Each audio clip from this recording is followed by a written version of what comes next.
Sometimes as I read the gospel, I am tempted to add an extra verse or two before or after to help give some context. And I didn't do that for this one, but I'll basically use my paraphrase.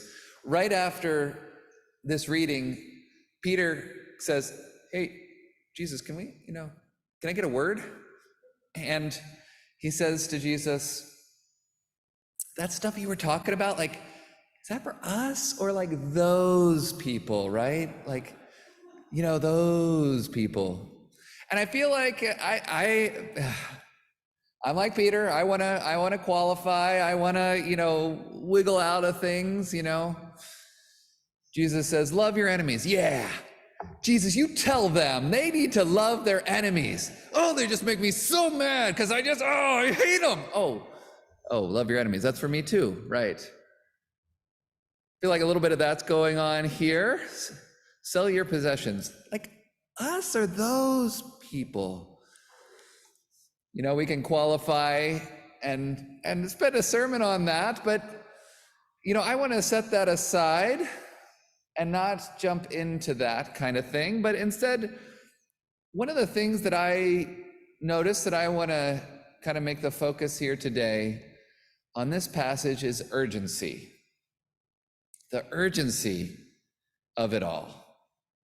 There's an urgency to this, and there's an urgency to following Jesus.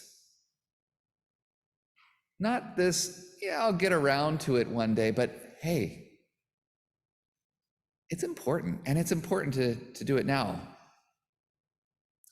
I have an aunt and uncle who live in Pittsburgh, and I remember growing up in the Baltimore area, they would come and visit. They had a sailboat, and they would always call like an hour ahead of time and say, "Hey, we're gonna be in the area. Can we come over? Maybe can we spend the night?" Now, my parents would always absolutely say yes. And the minute that phone hung up, "We gotta clean up, go, go, go, go, go, go, go." Because as generous as they were and continue to be with family and, dropping everything for family and hospitality, we were not that tidy as a family. And so it always meant, hurry, they're coming. And we knew that they were coming, but only an hour ahead of time. We were never ready, but we knew just barely in time. As it was mentioned earlier, I'm privileged to work at the University of Maryland, where I serve as the campus pastor. It's also where I went to school, and I have to tell you that when I was a student, and I don't know if this was the case for anybody else, when I was a student and I had an important paper to be due the next morning, that was the time that I was really great at cleaning my room. And, I knew I had to get this done, again, the urgency, but let me clean up my room. And it's also, I would tick off several of the other things on my general to-do list. It was maybe the only time that I regularly cleaned my room. Maybe you've experienced that too. When there is a deadline, maybe there's also ways we put it off, or finding ways to spend time on other things. But that's also a way, as we heard there in the children's message too, as we spend our time, in a way, if we're spending our time on something, we're deeming that to be important. Whether that's an active choice or not, we are saying that that's important. I had one student amazing student, amazing leader, faithful. I remember meeting her as a freshman, first semester freshman, and having that conversation, getting to know. And I asked her about her faith and what made her tick. And she, without skipping a beat, she said service. Loving God through serving others. That was so important as a high schooler. And I asked her, we run 3 different tutoring and mentoring programs. We've adopted the stream and do stream cleanups. And I asked her if she was, if she wanted to do any of those programs, or maybe she was doing something with another program. And she said, well, getting to college, and it's a lot. I have a lot on my plate here. So, not this semester, but maybe next semester. Well, 4 years later, she hadn't done any of the programs or any other kind of regular volunteer work, service work. And I remember talking with her around graduation and doing some other reflecting about faith, and she again pointed to service as being that core thing for her. Even though the last 4 years, with how she spent her time, it wasn't an urgent thing, it wasn't something that she did, but she kept saying, I'll get to it.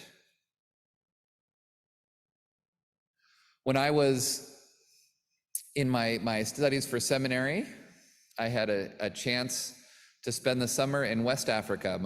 My partner, my wife and I, we spent the summer mainly in the country of Benin.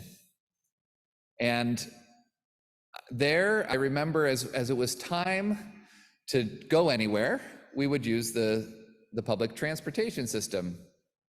Now, they had 15-passenger white 15-passenger vans. That was their main way of getting around. And I remember every time we would head down to the central station there, and none of them were marked or decorated. It was, you just sort of had to ask and find out which one is going where you want to go. And it always played out very similarly. So we'd say, where's the bus for Porto Novo? Okay, over there. Okay, great. We get over, ask the driver, are you going to Porto Novo? Yes. Okay, great. When are you leaving? Maintenant, which means now in French. Okay, great. We'd jump in and, buckle up, get all ready. Okay, woo, we just made it. They're leaving now. Can you believe our good luck?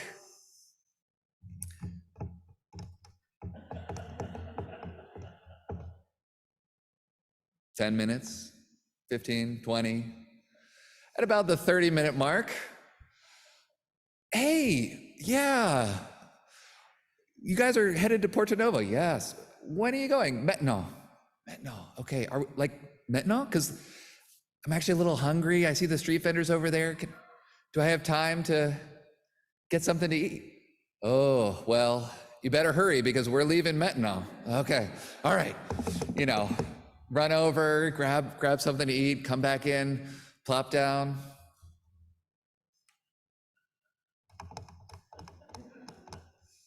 Another half hour goes by. Hey, yeah, when are we leaving? I should probably use the bathroom because, it's going to be a 2-hour drive. Better hurry. We're leaving maintenant. And so this would happen. And usually it was about a 2.5 hour wait before we got going. I mean, we learned that maintenant really meant we're leaving when the bus fills up. And that would be that. Well, I remember one time then coming back, we had made a trip to Burkina Faso, and we're on the way back and arrived in this town late at night. It was a small town. We asked about, okay, when does the first bus leave in the morning? Okay, it leaves at 8 o'clock. All right. Sure it does. Okay. We didn't really set an alarm. We were told, yeah, there's only one bus. It leaves in the morning. Okay. We didn't try to get there right on time. Of course, if, usually I would say, well, okay, if this is the only bus, it leaves at 8 o'clock. Let's get there at 7:30, make sure we have a seat, right? We kind of made our way over, and we were, got a little breakfast, walked over and had our stuff. It was a little after 8, and the bus was pulling out. So we ran, whoa. They said, well, what are you doing? We said, we told you it would leave. Yeah, but Maintenant, dude, doesn't always mean maintenant. And we lucked out. They had a space for my wife, but not for me. So I was on the roof with a few other folks. We grabbed on and headed out.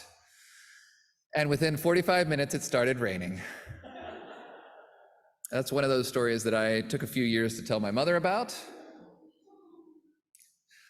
But the urgency, when, now, or like soon now. With this story, with Jesus, there's an urgency to it, and we don't always know. And you know, you're probably like me, that if you've ever been encountered that salesperson, you know, who tells you, this deal is only good for the next 5 minutes. Well, I want to go back and talk it over and do some research. No. If this is, you know, you get that kind of feeling like, nah, this is not a good deal. I don't like that kind of urgency. But Jesus is trying to tell us something. This is urgent. Following Jesus, being ready. It's urgent and it's important. It's not urgent because if we might miss out on this special deal that's only available for the next 5 minutes. It's not important because if not, you're going to burn in hell. No. This, as it starts here, you can see it starts with the promise. Don't be afraid. God is giving you the kingdom. This is a great gift, this amazing grace, this amazing love that God gives. We have this promise, and it's in response to that. Our reaction comes out of a response, not in order to force God's hand, not because God will love us more, but because of what God has done. And it's important. God cares about how we are, about how we live, about how we follow God, how we love God, love neighbor. It's important, and it's urgent even. God is coming. When? Maintenant. Amen.